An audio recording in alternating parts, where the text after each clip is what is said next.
How's it going, y'all? Rowdy Riles back with another video. Finally some more Marvel Legends in the mix. Like, I'm just picking and choosing here and there. I'm not getting whole waves like I used to anymore, because unless there's a really cool bath, I don't really see the need.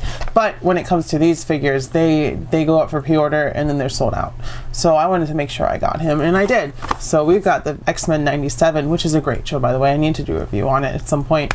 Cyclops, which is finally replacing that old 3-pack Cyclops that I have on my shelf, and apparently this is the GOAT as far as Cyclops is concerned for these Marvel Legend figures. So glad to get my hands on him. So with all that being said, let's take a look at the box and we'll get this bad boy open. At the top we have Marvel Studios X-Men 97 with some artwork of the other characters, and then of course we get artwork of Cyclops in the style of the show, and then it says Cyclops, and of course the figure is in there. On the back, Marvel Legends series, and then of course we get the other figures in the wave with Magneto, Jean Grey, Nightcrawler, Executioner, and Goblin Queen, and then there's a render of the figure with his name, UPC, attention, blah blah blah. And with all of that being said, let's get this bad boy open.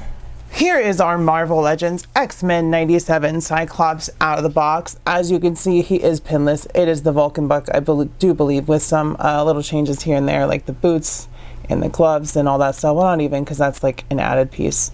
But as you can see, it is that younger, kind of like smoother animation feeling that they're doing on the head sculpts for these X-Men 97 figures, which is fair because, you know, they didn't put a lot of detail on their faces with the lines and stuff. Not that the show's not detailed, it's just, you know, they have a little smooth young faces. So yeah, he's got the muscles, he's got the bandolier. For once, a Cyclops figure lives up to the name Slim, because he's kind of tall and lanky and built.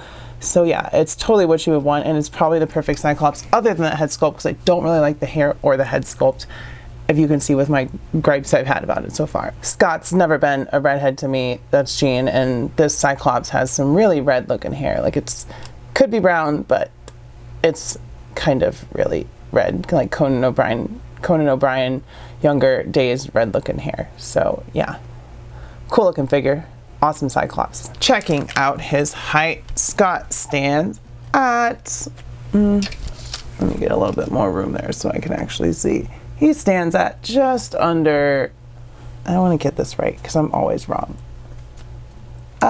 just under 6.5 inches.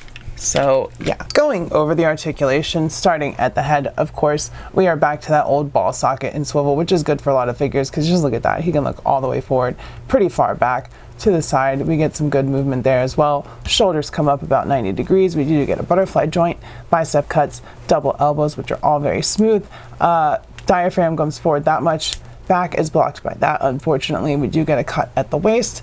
Leg comes up that far, to the side that far, back no far at all. No movement. Thigh cut up there. Can he kick his own butt?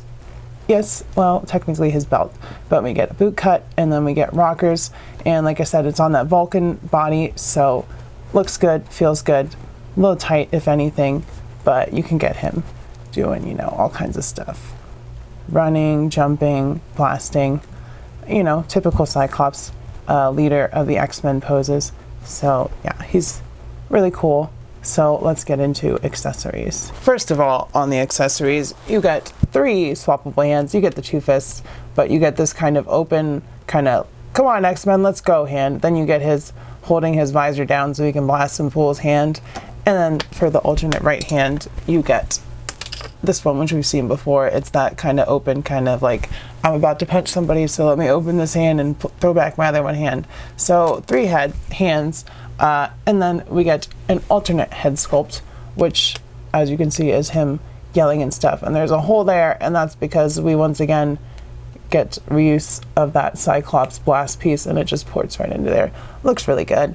Probably display him like that, but for the video, it's a lot easier to not have this big old beam sticking out of his face or a big old hole in his face. So yeah, that's it for the accessories. First up, for scale and comparison, here is our new X-Men 97 Cyclops with our astonishing X-Men Cyclops on the right and our love triangle 3-pack Cyclops on the left with that jacket, and that's who this Cyclops is replacing. If I had the one without the jacket, I probably wouldn't be replacing right now, because I do like this head sculpt better, and it does fit, but it's just really loose on here, so it kind of wobbles around unless you seat it just right. But the other 2 head sculpts that that Cyclops comes with fit on him perfectly, so that's kind of strange. There'll probably be photos with these on, so stay tuned for that, for head swaps. Here he is with the Love Triangle 3-pack Jean Grey and Wolverine. I do want to get the new Jean and new Wolverine. I just haven't had the opportunity to. I'm sure they'll be re-released at some point. I can't even talk. Here he is with his two brothers, Havoc and Vulcan. Here he is with She-Hulk and Storm, and I'm sure Hasbro will re-release this Storm as an X-Men 97 Storm at some point with probably different head sculpts, but for now, it is a stand-in for one for the show, because just look at them. They're right out of that show. That was so awesome. I do need to do a review on it at some point. Here he is with some Lightning Collection, with some Joes, Snake Eyes, and one of the Talmot twins, some Fwoosh and Jada toys, some SH Figuarts, and then lastly with some Black Series with a couple of Ragtag Jedi that didn't quite make the cut on Order 66. So with all of that being said, y'all, I will say that the Marvel Legends X-Men 97 Cyclops is totally worth it to me. I mean, y'all saw the video. He's cool. He's pinless. He's got a bunch of accessories. He's got alternate head sculpts with that laser blast. Couldn't ask for more as far as the $25 figure is concerned. So yeah, if you like this video, smash the like button, hit subscribe if you're not subscribed, and also if you want to see videos like this early, check out my Patreon, $1 a month, so you get to see all that stuff before anyone else does if you're on that tier. And of course, comment down below, let me know what you think of this figure, how your day is going, if you plan on picking him up, all that good stuff. As always, I love you. I will see you next time, and bye-bye. Mwah.